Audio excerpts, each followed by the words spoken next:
Pero es que además pasamos a otro punto. El capítulo 7 de la carta a los Romanos, 14 al 25. San Pablo ahí dice: ¿qué me pasa a mí? ¿Qué me pasa a mí?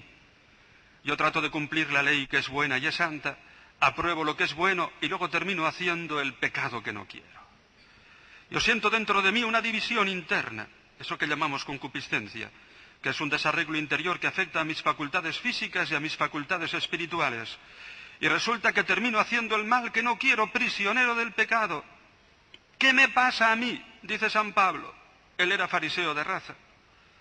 Los fariseos tenían un código de mandamientos que tenían que cumplir a rajatabla. Pero San Pablo sabe que realmente el hombre no tiene fuerzas para hacer todo el bien que quiere. El hombre tiene dentro de él, dice él, una amartía. Una fuerza de pecado que le lleva y le induce a cometer pecados personales. Eso no lo podemos olvidar. Ninguno de nosotros es un hombre perfecto. Aquello que decía Rousseau, que el hombre es naturalmente bueno, el buen salvaje, eso, mira, para las películas está bien, pero todos nosotros sabemos por propia experiencia. Ahí está la experiencia de un San Pablo, la experiencia de un San Agustín. Lutero la misma experiencia, quizá más dramatizada, porque entendió mal el problema. La experiencia de todos nosotros es que realmente nos hacemos propósitos y luego terminamos haciendo el pecado que no queremos. Que terminamos realmente impotentes ante el mal muchas veces. Y no solamente eso. Hay también un sufrimiento que nos hace clamar al cielo. ¿Cómo Dios, siendo bueno, puede permitir esto? Puede permitir el cáncer de un padre de familia que tiene 6 hijos en medio de su juventud. Existe la existencia del mal, del sufrimiento que nos hace clamar al cielo. Y la existencia misma de la muerte. La existencia misma de la muerte. Dice el libro de la sabiduría: por el pecado del hombre entró la muerte en el mundo. En los planes de Dios ciertamente esto no estaba. Si leéis el Vaticano II, Lumen Gaudium et Spes, número 18, lo dice también: la muerte corporal entró en el mundo por la envidia del diablo, recogiendo el texto de la sabiduría. Ahí está también ciertamente la muerte y la existencia muchas veces trágica de tanta persona que sufre increíblemente. Y la muerte que muchas veces se anticipa a la juventud y viene de una forma trágica a nosotros. Y aquí ha habido ciertamente un misterio de pecado del que tenemos que hablar y con el que nos tenemos que meter. Se llama pecado original.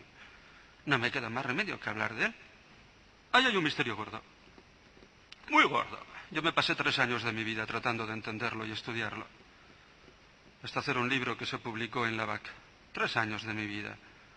Porque soy masoquista, por morbo, por estudiar el pecado, a ver qué pasa aquí, no. Sino porque yo mismo me daba cuenta que era un misterio al que había que meterle el diente, si queríamos entender la redención de Cristo. Bien.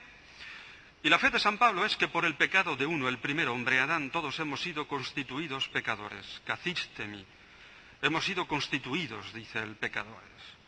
Y por un solo hombre, Cristo, somos justificados por medio de la gracia. ¿Cómo se puede entender que por el pecado de un hombre analfabeto como era Adán, Schleiermacher, que es el exponente del liberalismo liberal, del protestantismo liberal, decía: yo no me puedo tragar la historia del pecado original, que por culpa de una pareja de hombres sin cultura toda la humanidad haya entrado en una tragedia terrible. Eso es un mito bello, dice él, bello, hace una concesión, es un mito bello, pero yo no puedo aceptar eso. Un mito bello. No. San Pablo dice: hemos sido constituidos pecadores. Ahí no está haciendo ninguna literatura, ninguna descripción, está afirmando esa realidad frente a la redención de Cristo. La fe de la Iglesia es que por culpa de un solo hombre hemos sido constituidos pecadores. Pues bien, hay 3 formas de entender o de explicar el pecado original. Hay muchas teorías. Yo, haciendo en mi libro, tengo sintetizadas, recogidas más de 25. No me acordaría ahora exactamente. Teorías a lo largo de toda la historia del cristianismo, pero después, cuando te pones a hacer una cosa sintética, a mí me salen 3. ¿De acuerdo? Vamos, una primera. Decir que esto del pecado original es sencillamente, como decía antes, el pecado del mundo. Un pecado tiene que ser el primero, y el pecado de Adán no es que fuera más importante que los demás, es el primero de una cadena de pecados que se va engrosando como una bola de nieve que va cayendo por una ladera, se va haciendo cada vez mayor, y entonces, pues resulta que nacemos en un mundo que está, digámoslo así, dominado por el pecado, y ese pecado del mundo nos constituye a nosotros en pecadores. Muy bien, yo tengo que decir una cosa, esa no es la fe católica. Es la teoría de Schoenberg, el teólogo holandés jesuita de la Universidad de Nimega, que le hizo hace ya bastantes años, muchos años, cuando yo estudiaba, retocada un poquito, pero en el fondo la misma. Mire usted, la fe de la Iglesia es que es el pecado de un solo hombre, el primero. Por uno solo entró el pecado en el mundo, por uno solo. Ya sé que es un misterio, ese es el problema. Además, eso del pecado del mundo no me explica nada, porque es que resulta que el pecado de este mundo me puede influir, ¿no es cierto? Sí, nos influye, pero no me constituye a mí en pecador. Además hay gente en este mundo, una Santa Teresita del Niño Jesús, que se libró del influjo del mundo. Santa Teresita del Niño Jesús no cometió ni un pecado venial decente. Entonces, el pecado del mundo no le afectó a Santa Teresita lo más mínimo, vamos. Además, una vez que somos bautizados, seguimos sometidos al pecado del mundo igual que antes. Por lo tanto, no se ve como el bautismo nos quite el pecado ese del influjo del mundo. Va en contra de la fe y además no salen las cuentas con esta teoría. Una segunda explicación. El pecado original es algo hereditario que heredamos de nuestros padres genéticamente. No me salen las cuentas, ¿sabéis? Esto no va en contra de la fe. Porque ciertamente esto explicaría que sí, uno fue el primero y después hereditariamente, genéticamente, se ha ido transmitiendo. Pero no me salen tampoco las cuentas porque hay algo en nosotros que no viene de Adán, del primer hombre, es el alma. Cada una de nuestras almas ha sido creada por Dios directamente, infundida en nosotros directamente. Entonces resulta que el núcleo mismo de nuestra personalidad, pues no viene de Adán.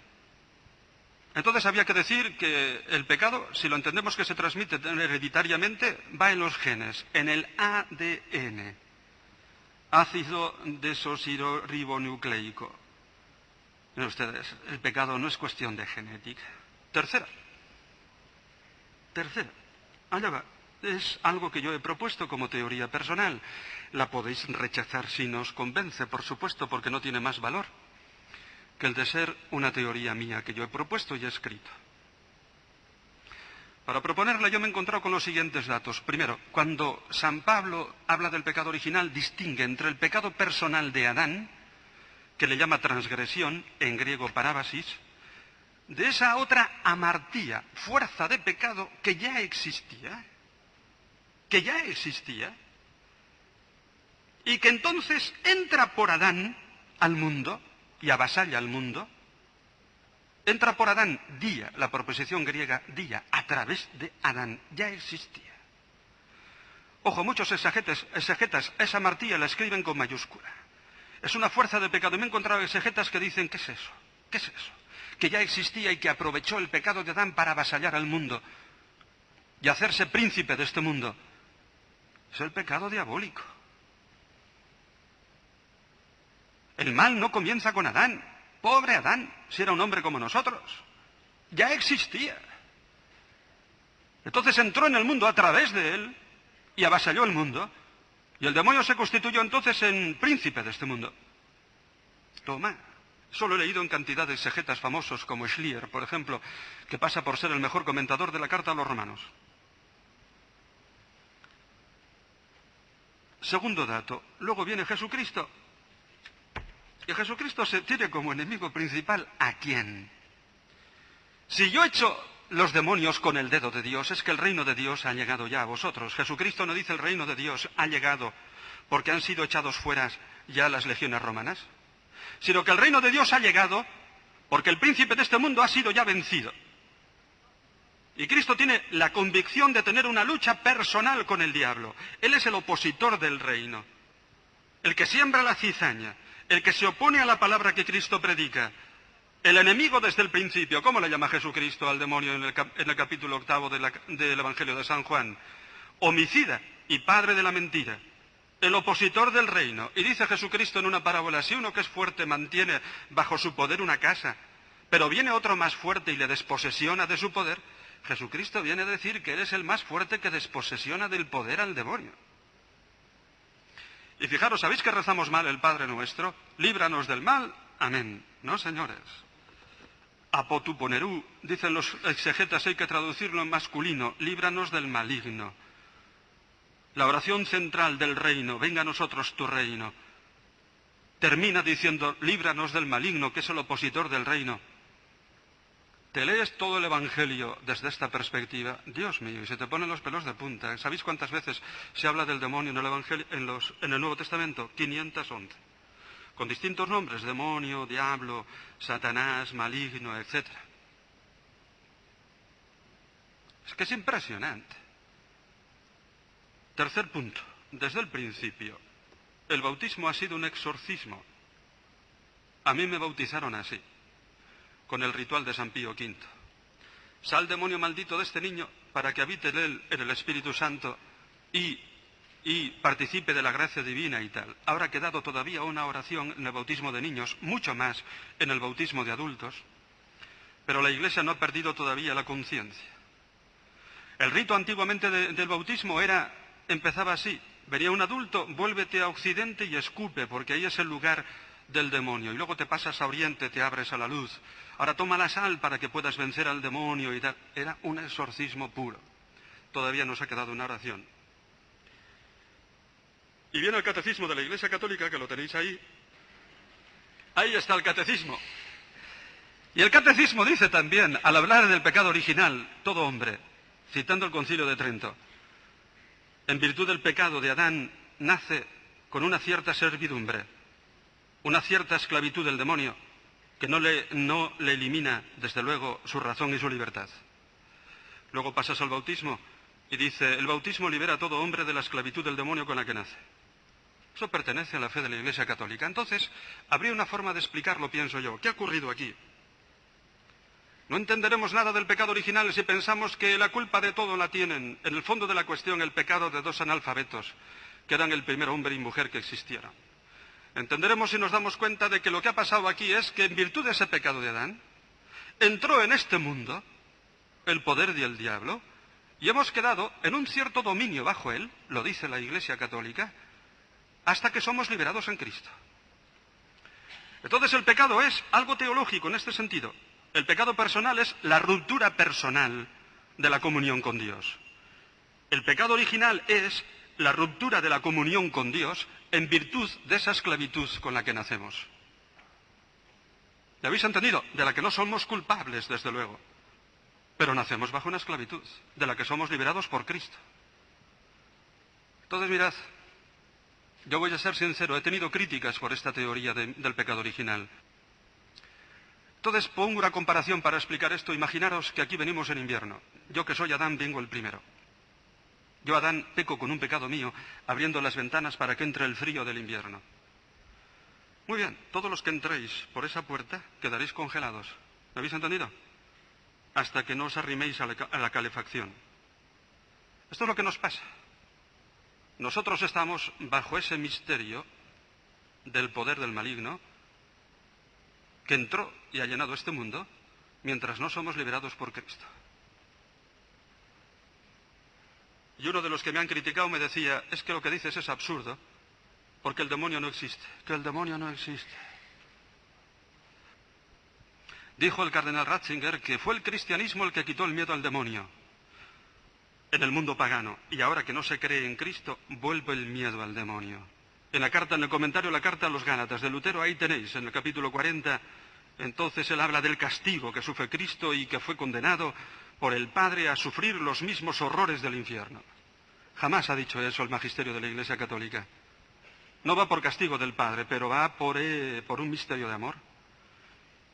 Y porque realmente Cristo quiere hacer lo siguiente en la cruz: satisfacer al Padre por nosotros. Tu Padre que ha sido ofendido por los pecados de la humanidad. Aquí tienes a tu Hijo que te dice, sí, por todos ellos. Por amor. Por lo menos uno te va a corresponder a tu amor incorrespondido. Y Cristo entonces va a la cruz a satisfacer al Padre, pero por un misterio de amor, a corresponder al amor incorrespondido del Padre. Eso es lo que dice el Catecismo, que no utiliza la palabra castigo, sino la palabra, sí, satisfacción, redención, reparación. Y entonces Jesucristo en ese mismo acto asume todas las consecuencias del pecado original. Él no podía asumir el pecado, lo dice la carta a los Hebreos, semejante a nosotros en todo excepto en el pecado, pero asume la muerte que es consecuencia del pecado original, asume la tragedia humana que ha entrado por la muerte al margen de Dios para hacer de esa muerte un acto de obediencia al Padre, un acto de reparación y ganarnos definitivamente el amor del Padre y el perdón de nuestros pecados.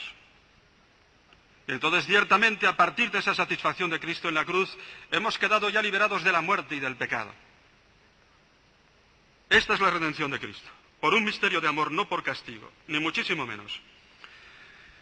Entonces, ciertamente, ya podemos vivir aquí en gracia de Dios. El reino de Dios ha llegado. Podemos vivir el perdón de nuestros pecados, que nos lo concede Cristo a través del ministerio sacerdotal.